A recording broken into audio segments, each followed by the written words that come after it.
Kim Kardashian, you know who she is. She is suing a doctor that she alleges is using her name and likeness to promote his vampire facial cosmetic procedure.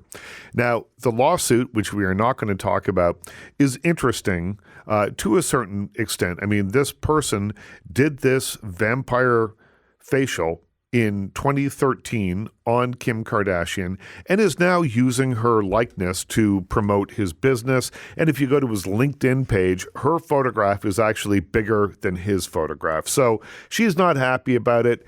She wasn't happy with the procedure. So, she wants that to stop. So she's suing him.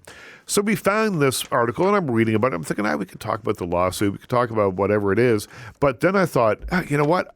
I don't know what a vampire facial is. Does anyone know what a vampire facial is? Well, yeah, we have just the person. On the line, we have Dr. Stephen Mulholland. He is the founder of Spa Medica and one of Canada's top cosmetic surgeons. Welcome to the Nightside. Welcome, and thank you for having me on. So tell me, what is a vampire facial? Well, it's a sensational name for a procedure that's been around a long time. Mm-hmm. The illusion is that vampires live forever and somehow it must be the blood. And so we can take a patient's blood sample, like you're drawing a blood to get, say, a lab test, mm-hmm. and spin that blood down and extract certain elements, stem cells, growth factors, and it stands for PRP or platelet-rich plasma. So we get these special cells that are then reconstituted from the patient and then used back on the patient. You can apply it topically, or you can inject the cells under the skin.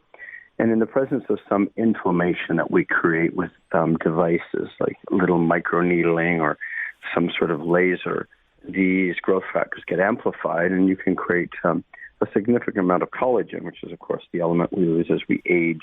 Hence the vampire facial, using this blood product on the skin after procedure to amplify and stimulate the response.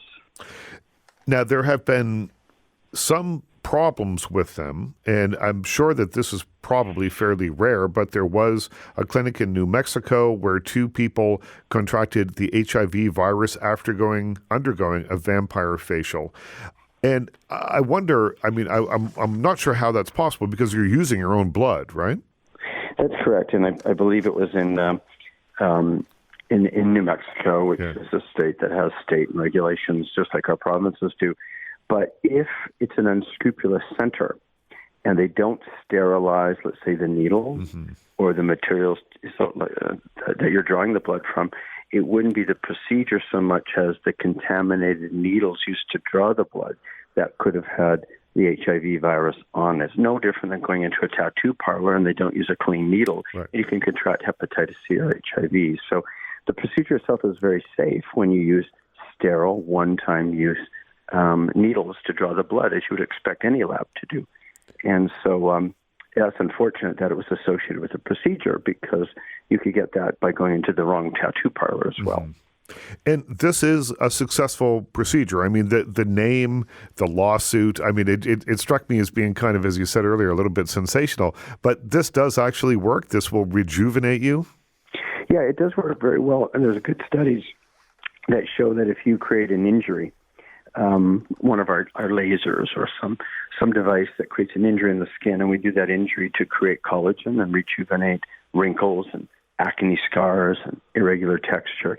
And then you do that procedure, and then you add the patient's reconstituted blood products on the skin. You can amplify, you can additively improve the result by about 25%, and that's been proven in dermatologic journals and plastic surgery journals, and that's proven.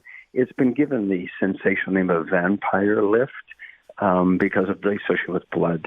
But it does work, and it's been around a good 8 or 9 years. And so I did it live on TV on Global, I think it was, almost 9 years ago. And it's just, it's sensational, but it does work.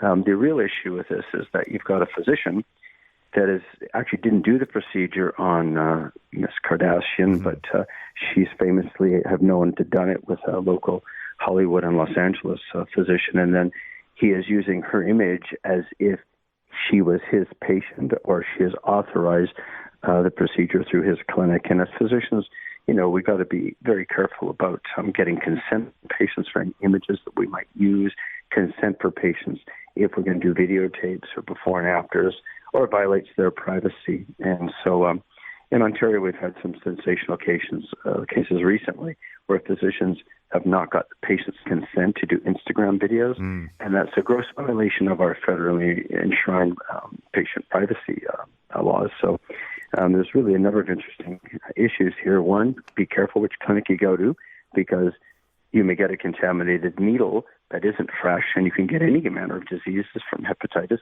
to HIV. Number two, your likeness can't be used by a doctor on his brochure without your consent.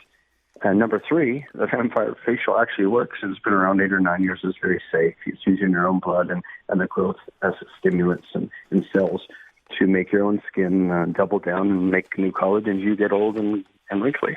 We just have literally 30 seconds left. How can you tell? What's the best way to tell if you should go to a cosmetic surgeon or not in terms of the unscrupulous nature of one? What's the thing to look for? I think you need to look for a physician that's been in practice for a number of years. You explore that physician online. You check with a local college, make sure they're certified. You can look to see if there's any active lawsuits and go on the number of rating sites that exist nowadays, see if they have a good reputation. And we're very, very lucky. It's not like the States where it's the Wild West of regulations. In Ontario and most provinces, we have very tight regulations, and physicians cannot use contaminated and dirty needles, and they have to abide by the laws of the college. And so we're lucky in Canada. We have a very regulated and quite a safe medical environment. Dr. Mulholland, thanks so much for taking the time to work this out with us. Oh, thank you very much. I appreciate it. Thank you. That was Dr. Stephen Mulholland, founder of Spa Medica and one of Canada's top cosmetic surgeons.